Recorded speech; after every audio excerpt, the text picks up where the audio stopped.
नमस्कार दर्शक मित्रों, शेयर बाजार में दूसरे दिन भी गिरावट आगे बढ़ी है। खासकर देखा जाए तो हफ्ते का आखिरी दिन था।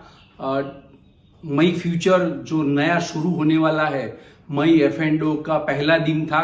तो आज मार्केट में ऊपर में काफी सारा सेलिंग प्रेशर देखा गया है और नीचे लेवल, लो लेवल पे नया बाइंग भी देखने को मिला है। यानी दो तरफा मूवमेंट देखने को मिला।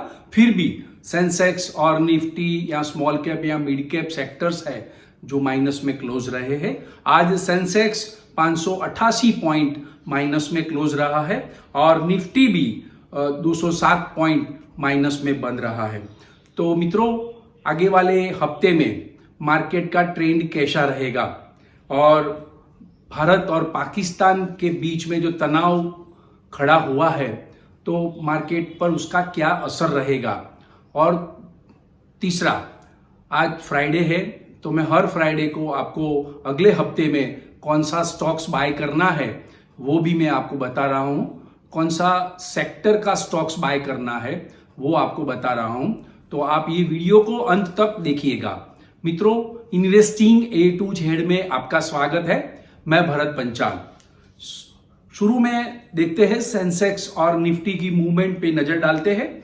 तो बॉम्बे स्टॉक एक्सचेंज का सेंसेक्स 79,830 पे खुला और शुरू में बढ़ के वो 80,130 हुआ। उसके बाद काफी सारा सेलिंग प्रेशर आया तो नीचे में टूटकर 78,605 का लो बनाया और वहां से जो रिकवर हुआ मार्केट, तो सेंसेक्स ट्रेडिंग सेशन के अंत में 79,212.53 पे क्लोजिंग रहा है, जो कल के मुकाबले 588.90 का माइनस में क्लोजिंग आया है। मित्रों, सेंसेक्स में देखा जाए तो नीचे लो लेवल से 607 पॉइंट की रिकवरी देखने को मिली है।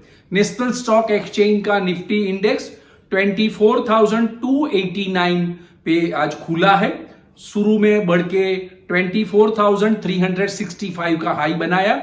उसके बाद काफी सारा सेलिंग प्रेशर आने से नीचे में 23,847 का लो दिखाया और उसके बाद ट्रेडिंग सेशन के अंत में वो बढ़ के 24,039.35 पे क्लोज रहा है, जो कल के मुकाबले 207.35 माइनस में बंद रहा है। निफ्टी का लो लेवल जो हुआ उससे जो मार्केट रिकवर हुआ है वो 192 पॉइंट रिकवर निफ्टी हुआ है। ऐसे बैंक निफ्टी की बात करें तो बैंक निफ्टी भी आज 537 पॉइंट माइनस में क्लोज रहा है और बैंक निफ्टी का आज जो इंट्राडे लो था वहां से वो 468 पॉइंट की रिकवरी देखने को मिली है। यानी ऊंचे हाई लेवल में अपने को सेलिंग प्रेशर देखा और लो लेवल पे नया बाइंग भी देखने को मिला है। मई फ्यूचर स्टार्ट हुआ है आज से।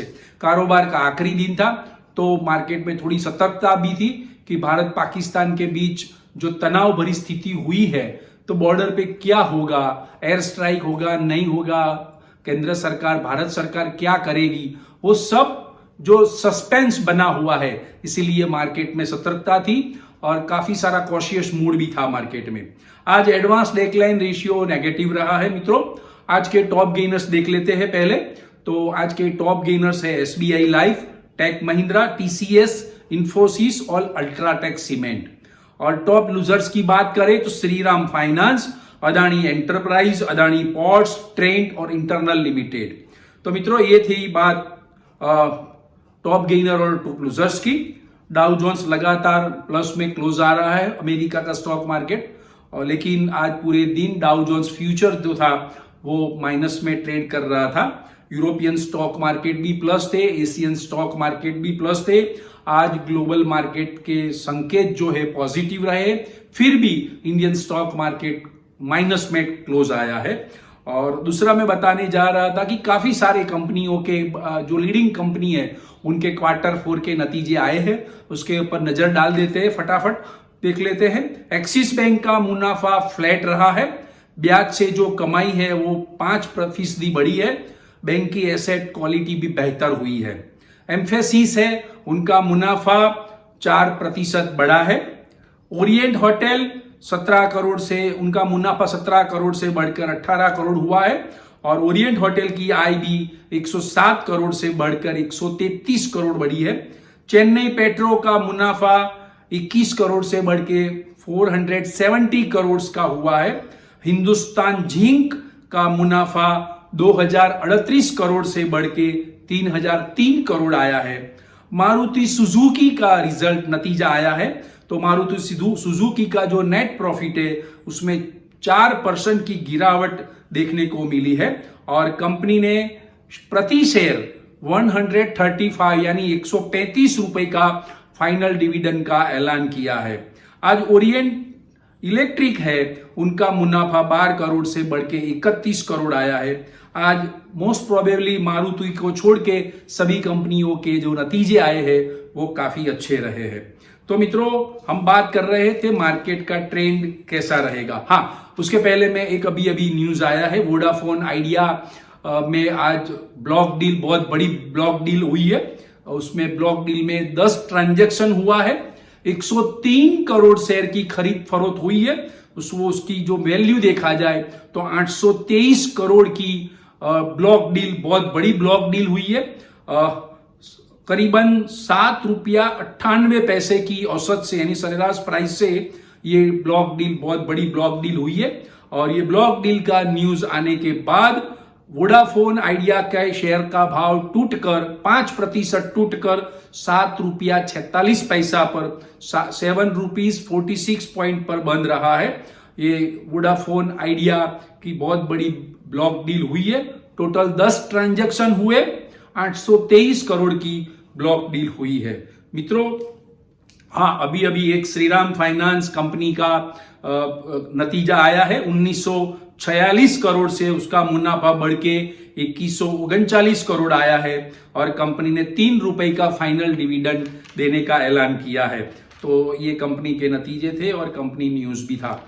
वीक टू वीक देखा जाए मार्केट का ट्रेंड, तो सेंसेक्स 659 प्लस बन रहा है और निफ्टी भी 188 पॉइंट 188 पॉइंट प्लस में बन रहा है। वीक टू वीक भी मार्केट काफी स्ट्रॉन्ग क्लोज आया है। मित्रों, मैंने कल के वीडियो में भी बोला था, हाँ, लेकिन आज मार्केट गिरा है दूसरे दिन भी, लेकिन मार्केट टेक्निकली बहुत ही स्ट्रॉन्ग हुआ है। मैंने कल भी कुछ लेवल दिए थे आपको, टेक्निकल लेवल्स दिए थे। मार्केट अगले हफ्ते मार्केट में मजबूती बनी रहेगी। नीचे लो लेवल में नया बाइंग देखने को मिलेगा।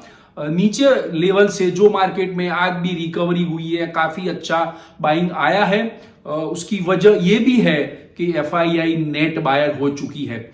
यानी 15 अप्रैल से देखा जाए तो आज टोटल 7 ट्रेडिंग सेशन हुआ है, 7 ट्रेडिंग सेशन। तो एफआईआई ने 29,510 करोड़ का नेट बाय किया है। उससे मार्केट का सेंटीमेंट वो तेजीमय हो चुका है। अभी मार्केट शॉर्ट करने जैसा नहीं रहा है। हर एक गिरावट में आपको बाय करनी चाहिए।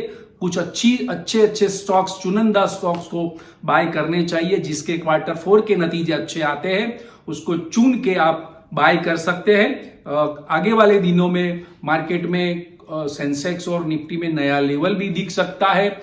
ये भी है क्योंकि टेक्निकल लेवल्स देखा जाए निफ्टी का तो 24,000 के ऊपर ही आज बन रहा है। हाँ, इंट्राडे में 24,000 का लेवल तोड़ के वो नीचे चला गया, लेकिन उसका जो क्लोजिंग आया है, आज 5वां दिन है तो निफ्टी आज 24,000 के ऊपर का क्लोजिंग आया है और बैंक निफ्टी भी 54,500 के ऊपर ही बंद आया है। ये 2 लेवल है जो बहुत इंपॉर्टेंट लेवल है। अगले हफ्ते आपको इसका स्टॉप लॉस रख के आपको बाय करना है। निफ्टी में 24,000 का और बैंक निफ्टी में 54,500 का और सेंसेक्स में देखा जाए तो 78,900 का लेवल आप सपोर्ट रख सकते हैं। हाँ मित्रों, एक बात तय है कि भारत और पाकिस्तान, पहलगांव में आतंकवादी हमला होने के बाद भारत पाकिस्तान बॉर्डर पे तनाव भरी परिस्थिति खड़ी हो चुकी है। अब क्या होने वाला है किसी को पता नहीं है, लेकिन स्टॉक मार्केट का टेक्निकल जो है वो काफी स्ट्रांग है, लेकिन स्टॉप लॉस को स्ट्रिक्टली फॉलो करिएगा।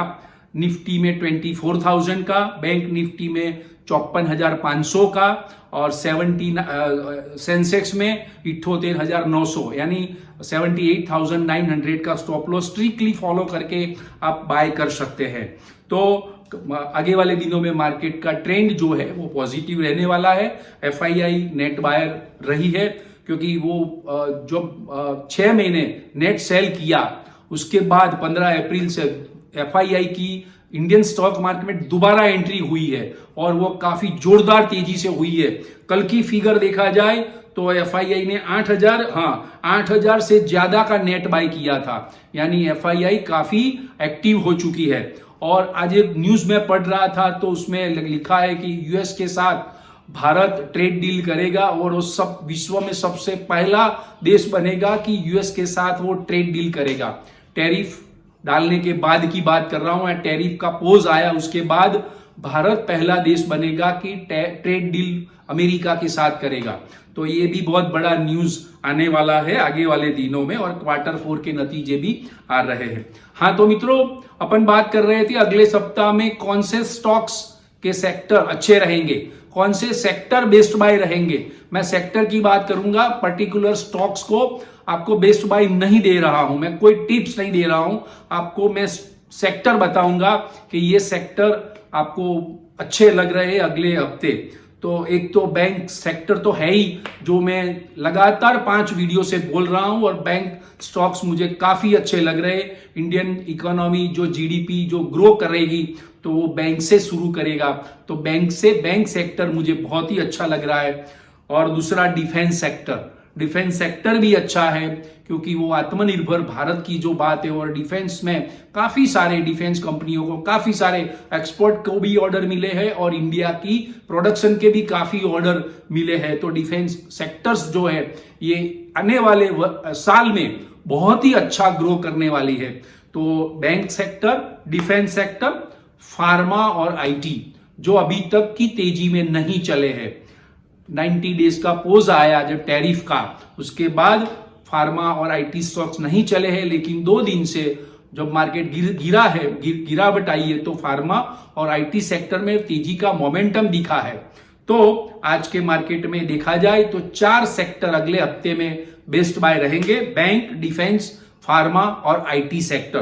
तो मित्रों, स्टॉक मार्केट में जो इन्वेस्टमेंट होता है वो जोखिम के अधीन होता है, वो तो आप जानते ही है, लेकिन हम जो आपसे बात करते हैं, हम आपको जो एनालिसिस कर रहे हैं स्टॉक मार्केट का, तो वो इंफॉर्मेशन जो आपको सही तरीके से मैं पहुंचा रहा हूं। आज के वीडियो की जो इंफॉर्मेशन है वो आपको पसंद आई है तो आप ये वीडियो को लाइक्स करिएगा, शेयर करिएगा, कमेंट्स करिएगा और सब्सक्राइब करिएगा।